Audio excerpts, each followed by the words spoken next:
Σας καλωσορίζουμε στην έκθεση των δημιουργών Λάζαρου Κτενίδη και Παναγιώτη Παπαδόπουλου, που με τις δημιουργίες τους έρχονται να εξορκίσουν ό,τι κακό στις μέρες μας αμαυρώνει την ομορφιά της ζωής.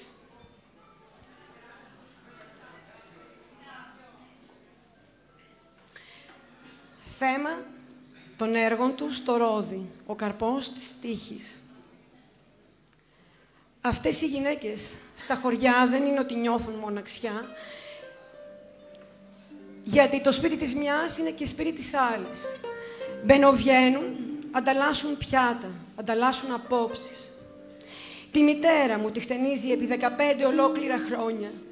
Μια γυναίκα που είναι 90 ετών. Και η μητέρα μου είναι 91 ετών. Ολόκληρο τελετουργικό. Δεν μπορείτε να φανταστείτε. Όμως οι άνθρωποι στις πόλεις νιώθουν αφόρητη μοναξιά. Θα σας διηγηθώ την ιστορία μιας γυναίκας που ζει μόνη της στους ζωγράφους σε ένα διαμέρισμα. Ο άντρας της έχει πεθάνει. Τα παιδιά της έχουν φύγει.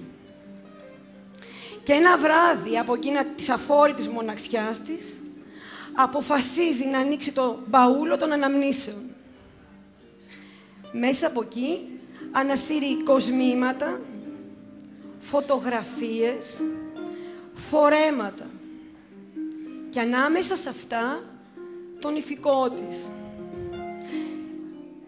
Το κρατά τρυφερά, το ακουμπά επάνω της, πλησιάζει αργά-αργά τον καθρέφτη στην ντουλάπα του σπιτιού της. Κοιτάζεται, χαμογελά, αποφασίζει να το φορέσει, το φορά, χτενίζεται, βάφεται λίγο και ξεκινά να επισκεφτεί το πατρικό της σπίτι, το παλιό ερειπωμένο σπίτι στην οδό Ροδιάς 13, κάπου στο Μακριγιάννη.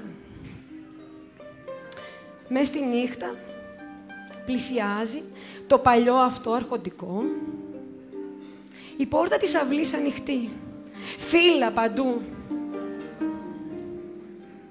Γκρίζο. Παντού το γκρι. Μα συναντά μπροστά της, αγέροχη, μια ροδιά, την παλιά ροδιά των παιδικών της χρόνων. Κόβει ένα ρόδι και ανεβαίνει αργά-αργά την παλιά ξύλινη σκάλα του σπιτιού της. Στέκει στο κεφαλόσκαλο, κοιτάζει την αυλή. Χιλιάδες αναμνήσεις τρέχουν από τα μάτια της, τα παιδικά της χρόνια. Σηκώνει το χέρι της ψηλά, κοιτάζει το ρόδι και με μιας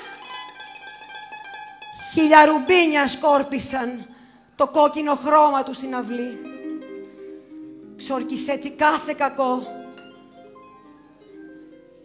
Καλοτυχία, αιωνιότητα,